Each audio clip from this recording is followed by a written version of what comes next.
All right, let's dive into something really special. We're going to be taking a deep dive into a Congolese rumba hit called Samuele Manuele by Madilu System. Yeah. Which it's a catchy song, but there's a lot more to it than meets the ear.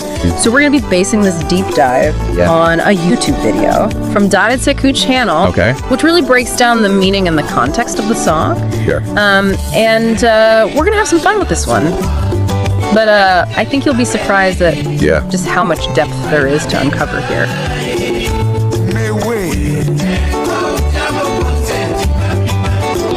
Welcome back, everybody, for another deep dive. And today we're going on a musical journey to the Democratic Republic of Congo. Ooh, sounds fun. I know, right?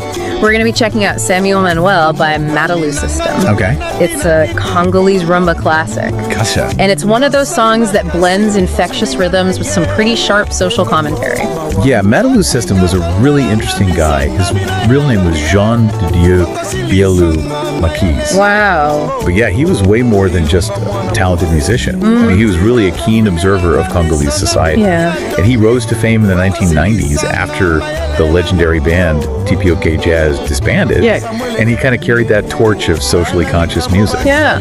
Samuele Manuele was released in 1999 on his album Pouvoir, Which means power in French. Okay. And yeah, this song's a great example of Madilu's ability to weave sharp satire and some really poignant storytelling into this irresistible dance music. Yeah, I love that. This idea that he's using this familiar musical style rumba to tackle such a complex issue. Yeah. The song tells the story of a widow who is grappling with all these opportunistic relatives after her husband's death. Right. But it's not just like a straightforward tragedy. No. It's full of dark humor and like these unexpected twists. Yeah, it really is. Yeah. And I think what's so interesting is how Madilu uses the structure of the song to mirror the emotional arc of what this widow was experiencing. Okay.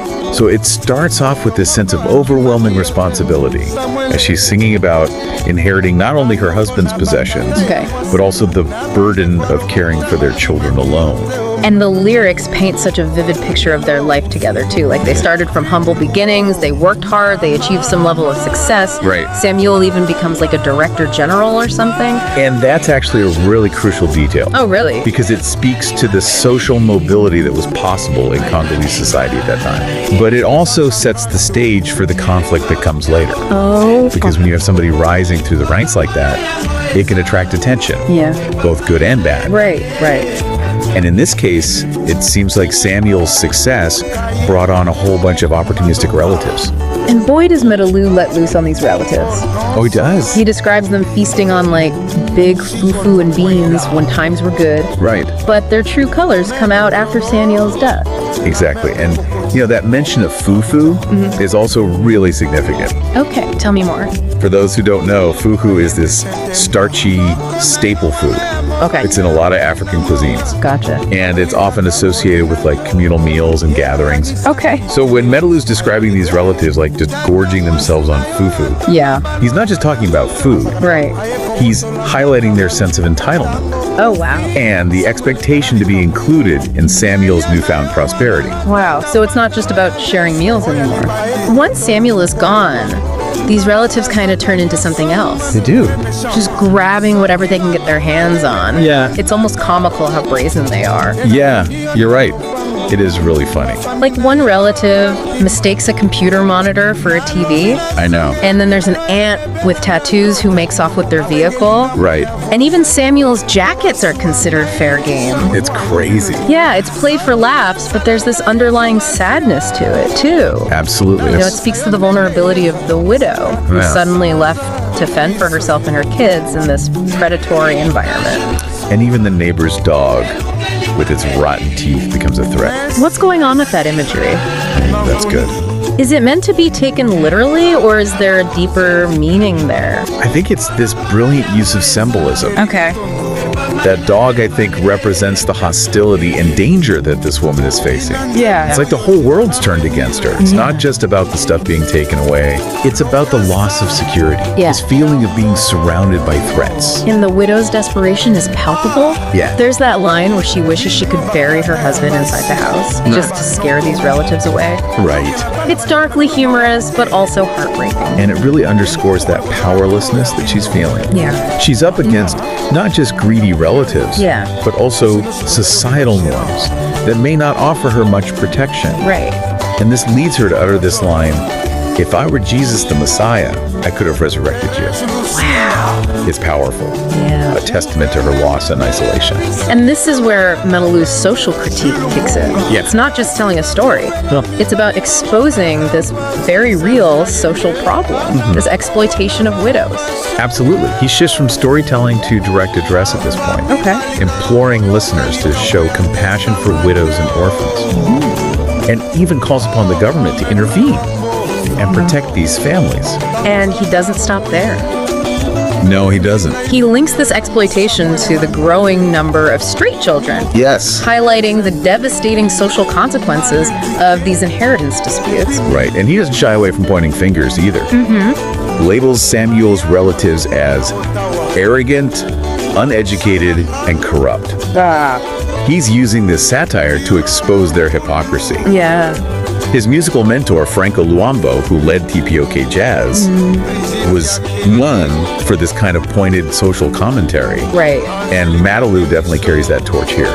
So he's weaving together storytelling, social commentary, musical tradition to create this powerful, multifaceted message. He is. And this is just the beginning. Oh, yeah. We're going to unpack a lot more in the next part of our deep dive. Can't wait. To understand the nuances and relevance of Samuele Manuele. I think it'll be really interesting. I agree. Yeah.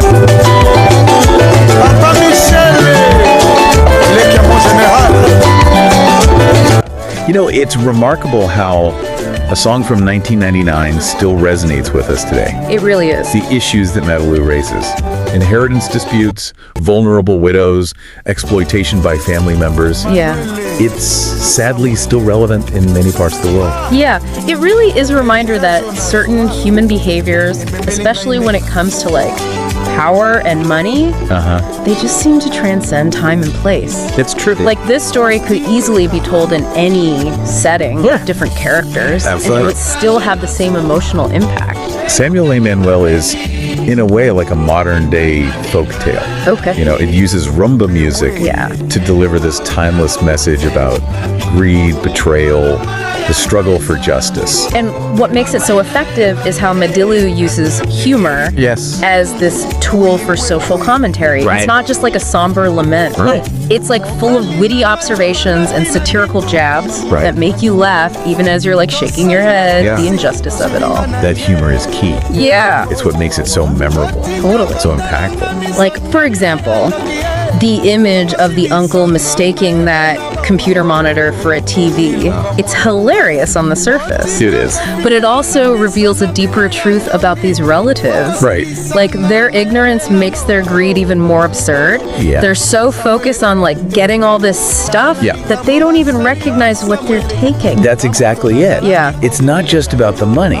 Right. It's about the symbolic value of those items. Yeah. How they represent Samuel's success. Right, but to these relatives, it's just stuff to be grabbed. It is. And then there's that image of the dog with the rotten teeth, which adds this layer of menace. Oh, totally. In this already precarious situation. I always get chills when I hear that part. Really? I think Madilu is using the dog to symbolize that overall hostility. Okay. The threat that she's facing now. Right, like even the animals have turned against her. Exactly. Which is why Madilu's call for government intervention feels so urgent. Yeah. He's saying this isn't just like a family matter.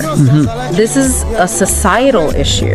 It is. That needs systemic solution. He's putting the responsibility on the government to to protect these people from this exploitation. Yeah. It's a powerful statement about social justice. It really raises a much bigger question. It does. Like, how do we as a society ensure that vulnerable individuals are protected, especially when it comes to inheritance and property rights? That's a big question. Yeah. Are legal frameworks adequate? Right. Are there cultural norms that need to be challenged? These are questions that go way beyond this song. Yeah, they do. But Samuele Manuele acts as a catalyst for these conversations. Right. It forces us to confront uncomfortable truths about power imbalances, the ways that cultural norms can perpetuate injustice. And it's not just about legal frameworks either. Right. It's about social attitudes and how we treat each other. Madilu really encourages us to examine our own biases, our prejudices. Like, have we ever judged someone based on their social or economic situation? Have we turned a blind eye to injustice in our own families? Those are tough questions to ask ourselves. They are. But that's the power of art. Right. It holds a mirror to society. And it forces us to confront our own complicity in the problems that we see around us. And speaking of inspiration, Yeah. I was struck by how Madilu invokes Franco Luambo, Oh, yeah. his mentor, and the leader of TPOK Jazz. Right. It's like he's calling upon the spirit of this musical giant to support his message. That reference is so important. It's not just a musical tribute. Okay. It's connecting his message to this larger tradition of social commentary in Congolese music. Right, because TPOK Jazz was known for its politically charged lyrics. Yes. And its willingness to challenge authority. Madilu is in that lineage, Yeah. carrying the torch of socially conscious music forward. It's a reminder that music can be a tool for social change. Absolutely. It's about amplifying the voices of the marginalized. Yeah. Holding those in power accountable. Right. Inspiring collective action. And it's not just about like protests and rallies, it's about changing hearts and minds. One song at a time. I love that. Madilu's use of humor and storytelling makes this message accessible, relatable to a wider audience. And speaking of empathy, Madilu also explores some really complex themes about family dynamics. That blurry line between love, obligation, self-interest. What stood out to you? Well, the song really makes you think about family expectations, especially in times of crisis. Like, what do we owe our families? A good question. Where does personal responsibility and social obligation intersect? Big questions. I know, these are questions that have been debated for centuries. They have. And Madilu adds another layer to that conversation. And in such a relatable way, Right. even if we haven't experienced that specific situation, we can all relate to family drama. Oh, yeah. You know those moments when expectations clash with reality? Yes, totally. We've all seen those cracks appear in even the closest relationships when money or power is involved. Right. It's that age-old conflict between love and greed, loyalty, self-interest. Madilu doesn't shy away from how messy it all is. No, he doesn't. How complicated it can be. And he doesn't offer any easy answers.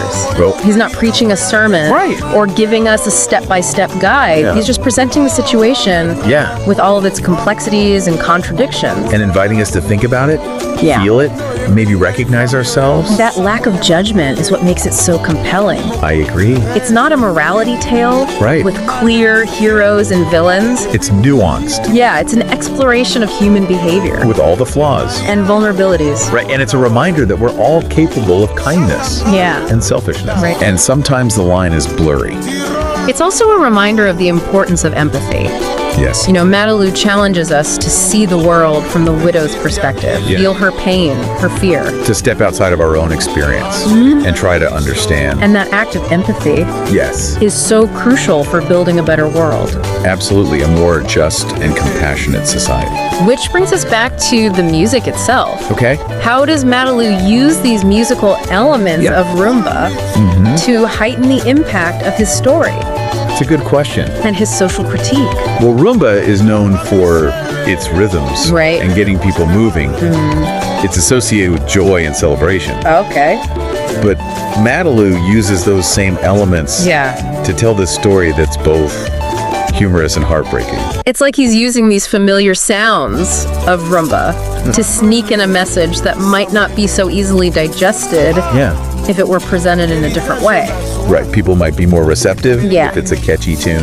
It's brilliant. Yeah. He's using the music to draw people in. Yeah. And then, bam, he hits them with the message. It's a reminder that music can be so much more than just entertainment. Oh, yeah. It can be this tool for education. For sure. Social commentary, sparking these meaningful conversations.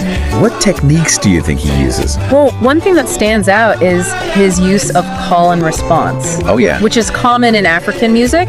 He'll pose a question or make a statement. Yeah. And then the chorus will respond. It creates this dialogue. Right. Invites the listener to participate. It's like he's creating a conversation, not just between himself and the chorus, but also with the listener. Absolutely. We're not just passively listening, we're being drawn into the debate. Exactly. He's also a master of dynamics. Okay. Tempo changes. Yeah. He'll build up this energy. Yeah.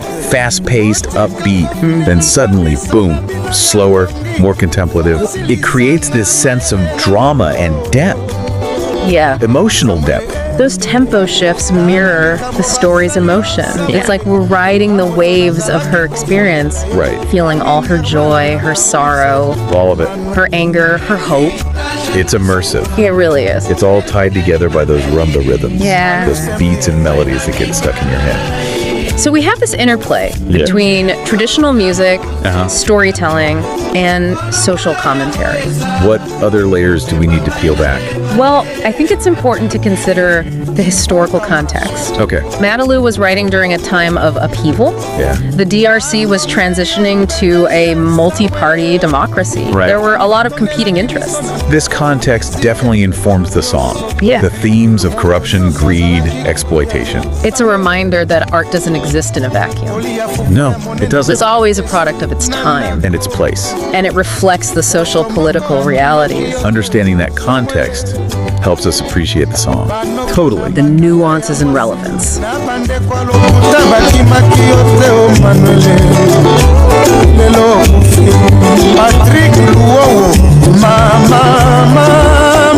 Samuele Manuele isn't just one widow's experience. It's bigger than that. It's a commentary on the DRC in the late 90s. Yeah, and yet, despite its specific context, the message transcends time and place. It does. Speaks to universal truths about human nature. And that's the power of art. Right. It connects us across cultures, durations, continents. Makes us laugh. Makes us cry. Makes us think. Samuele Manuele is a prime example of that power. It really is. It stays with you. It does. Prompts reflection. Discussion. A renewed commitment to a better world. But we still have more ground to cover. Oh, yeah.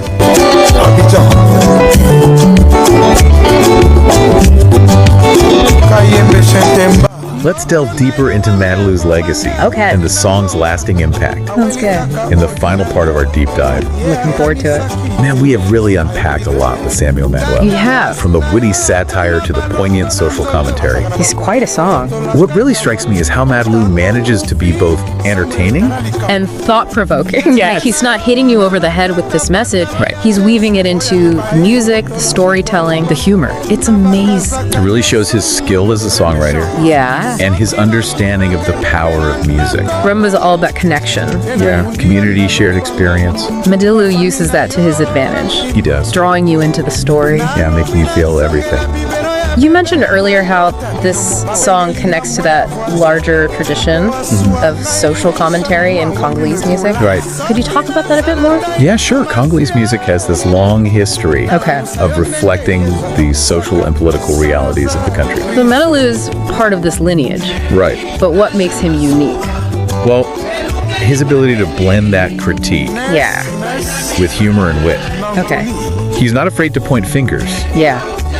But he does it in a way that's entertaining. Right. To think. It's a delicate balance. It is. And he does it so well. He learned from the best, Franco Luambo.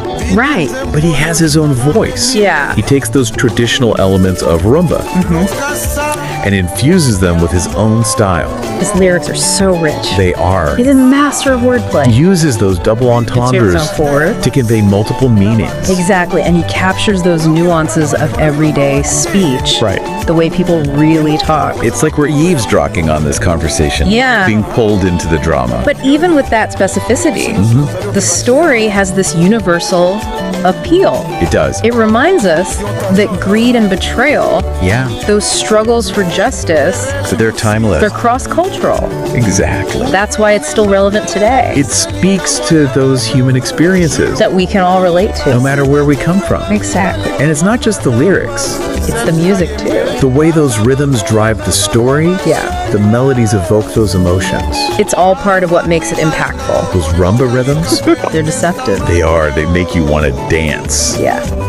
Celebrate. But they carry this heavy message. About injustice and change. It's like he's using the music to disarm you. Yeah, lower your defenses. So that message can sink in. Exactly, make you feel it in your bones. It's just your head. And that's what great art does. Bypasses the intellect, goes straight to the heart. So we've explored a lot. We have the lyrics, the music, the context. It's been an incredible journey so far. I mean, we've uncovered so much about the song's meaning, the artist's intentions, and the cultural landscape that shaped it. We have, but we're not done yet. There's one more crucial element we need to discuss. We also need to talk about the talented musicians who brought Samuele Manuele to life. Absolutely. I mean, we've talked about Madilu's vocals and guitar work, but who else contributed to the sound? So let's dive into that and explore the collaborative spirit that made this song such a success. All right, so let's talk about the folks behind the scenes, the people who actually made this song a reality. Yeah, giving credit where credit is due. We talked about Madilu's talent.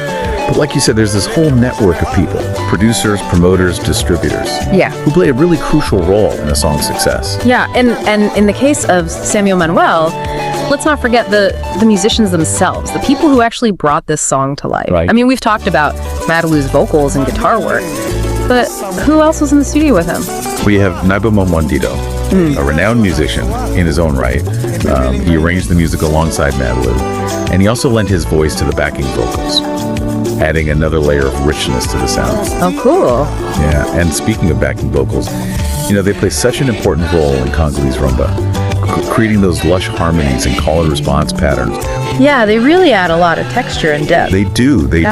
You've got Akuda Babel, D'Souza Egeson, a whole chorus of voices blending together to create this tapestry of sound. It's like a vocal orchestra. It is. And then, of course, you got the instrumentalists, the folks who laid down the grooves. You got the bass players, Dij Best, Lafombo, and Guy Sakoe, holding down that rhythm section, keeping everything tight and pulsating. And the percussionists. Oh, yeah. The heart and soul of Congolese rumba. Absolutely. Creating those irresistible polyrhythms that get you moving.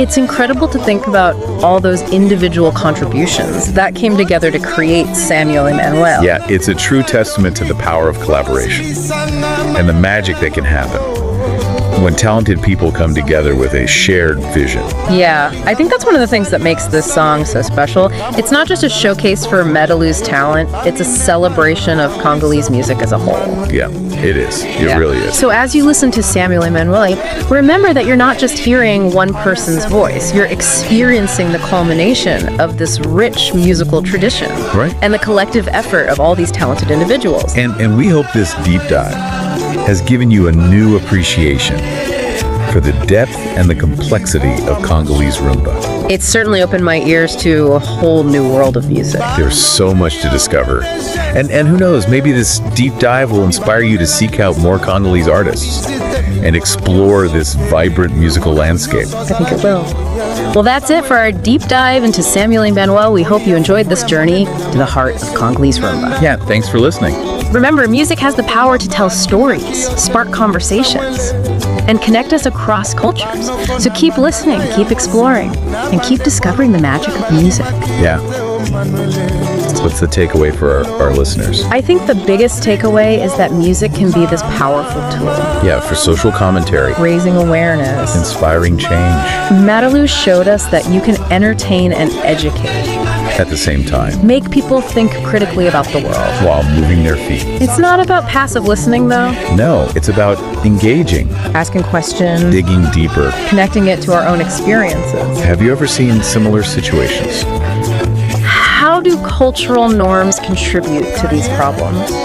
what can we do to create a better world? Those are great questions to think about. I think Madilu would be happy. Yeah. That his music is still sparking these conversations. I agree. And on that note, we'll leave you to keep exploring Samuele Manuele. That's a great thing. Until next time, keep diving deep, keep the music playing. And keep asking those questions. See you all next time. aweli kaka ordinateur ye akanisaki televizio ayebaki te tata mwasi na yo atonda baloto na nzoto aye kobotola kaka voiture ntango kufi Samuele tala likambo yaya na yo wana lataka pantalo ya geste oyo alibali aye kobotola buku alopango na bakazaka nyonso Manuele méchant soki bakunaka ebembe na ndako enakundi yo na lopango bafami na yo bakima nalobi nasongela bibelo ya bebe na ndako babengeli ngambo ya voisin po asuwa ngai Samuele wango mbino ekola soki nazala ta Yesu Masia nalamusa yo ndenge Yesu alamusaka Salazariso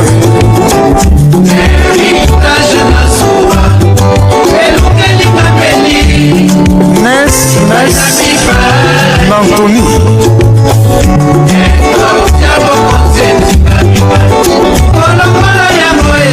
Eric Tongo Bina nzembo yo tina lambe mile Lokasa ya mbongo bino batata ya basi na banoko oyokela bana bandeko na bino mawa te ebokokole kozala turo ya bino atuka na mokili oyo biso nyonso tozali obeba gérant yotajon Terese Lucinda